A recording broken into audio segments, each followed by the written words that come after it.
everyone, and today I'm going to be reviewing The Wolf Among Us Episode 2, Smoke and Mirrors. So if you like wolves and you like them among us, then this is the review for you.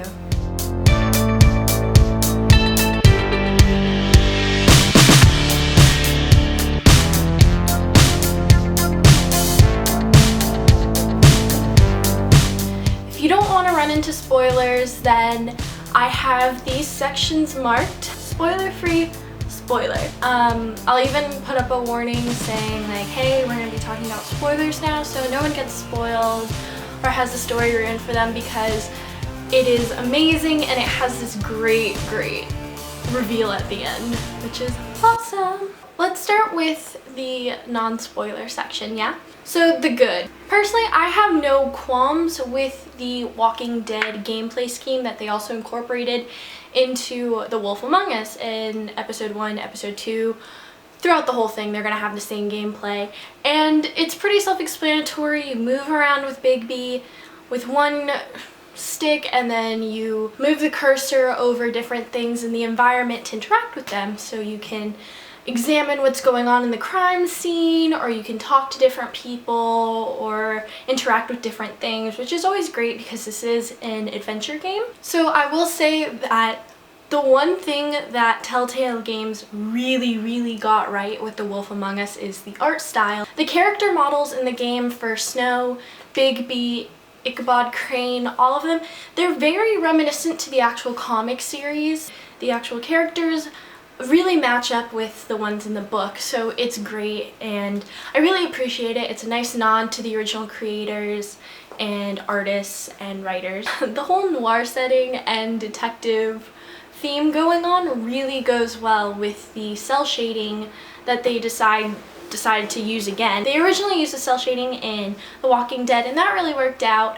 It fit in with the gritty environment, but it also added a nice artistic tone to it. But in The Wolf Among Us, it just seems to work a lot better. The dark purples and the yellows that they use really blend well with the actual shading, and it just overall looks a lot better and it just works well. So there's that. So thumbs up.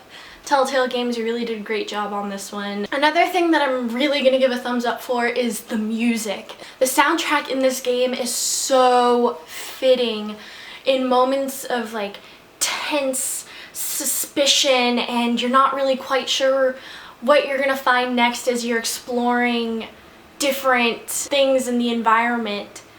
The music just really elevates that experience. I was playing with my headset and I had it on the pure audio, like the way the gamers intended you to hear it, and I have to say it was beautiful to my ears. If there was one thing I could knock it, I don't know if it's just performance issues or if it's because mine is a digital download copy and I have the season pass, but a couple of the sound effects, like footsteps in the environment, like heels on the ground, were out of sync, or they just didn't quite add up right when you were listening to it. But it was just a minor complaint and it was nothing that really knocked the entire experience of the game. Like, I can't say that there was a sound glitch that just totally put me out of the immersive moment. Also, in episode 2, I feel like TellTale really did a great job with the choices, and what I mean is that in episode 1 I felt like some of the choices were really black and white and it felt kind of limited. You either had a good Bigby or a bad Bigby. There was no really in between. With episode 2, I feel like they expanded on that and they gave you the opportunity to customize him. I guess you could play the Bigby that you wanted to play as. You could be a very, like, for example, my Bigby was he was in that gray space. He wasn't necessarily good and he wasn't necessarily bad. He was just trying to be the best sheriff that he could be to figure out what is going on in Fabletown. He wants to solve the murder, and if you want to play as a completely hard-ass, badass Bigby, you totally can, and it totally works for the universe. And I find that totally interesting. Again, I also like how they give you the player choices at the end of the game like they did in episode 1 and also in the Walking Dead series, where you can see how your choices matched up with other people's choices, and it's always quite interesting to see how people think in regards to key moments in the game. The bad? We wait so long for the next episode to come out, and then it's such a great experience and you always want more. So I guess the really big thing that I have to knock it on is it's not long enough. You play an episode in one sitting and then you wait for the next one, but the thing is that we waited so long for this one, considering when episode 1 came out, that it gets me kind of nervous for when episode 3 will come out, especially considering the length that it was. And I bought the season pass, and the season pass was, I think it was $19.99. I am getting my bang for my buck in gameplay, story, art style, soundtrack, but I do wish that it was a little bit longer.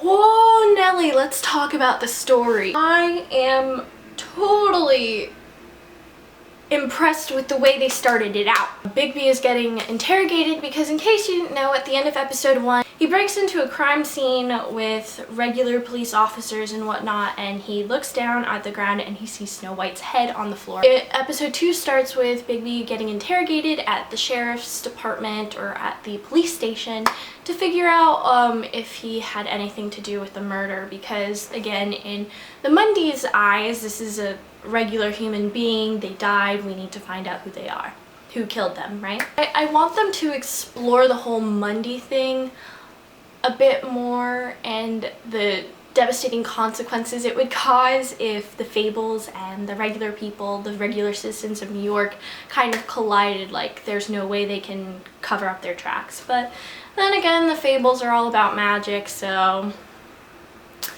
there you go. Another thing is that after Bigby breaks out, and I personally was really upset that Snow White died, you find out that, hooray, Snow White is alive, and instead of just bringing her back like, oh, magic brought her back, or instead of saying, you know, oh, it was a dummy, I don't know, like magic was the explanation, Snow actually was alive, and I really like the way they handled that. They didn't take any tropes to make it work, and I felt like the story was very well done, especially in this episode. The first episode was good, it wasn't spectacular, but episode 2 just really went from like here to here, and I am so excited to see what they do in episode 3. All of the loose ends that you had in episode 1 relatively get tied up in episode 2, especially regarding Beauty and Beast. And you're also introduced to the Little Mermaid. I found it quite interesting to see how they incorporated her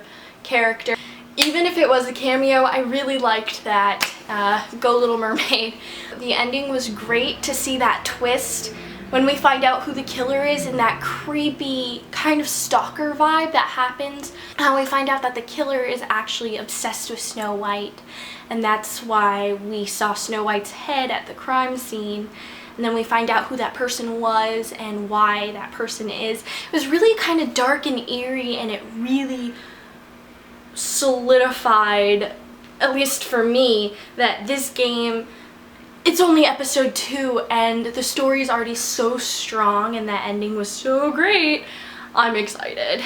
Again, if I had to knock a couple things, it's a few things with the story. A couple characters weren't explored enough, but again, that has to do with time, and I feel like they should have made this episode a bit longer than it really was. So if you enjoyed this review, go ahead and give it a thumbs up, a like, all that jazz, and follow me or subscribe onto YouTube, which is awesome. I really appreciate it.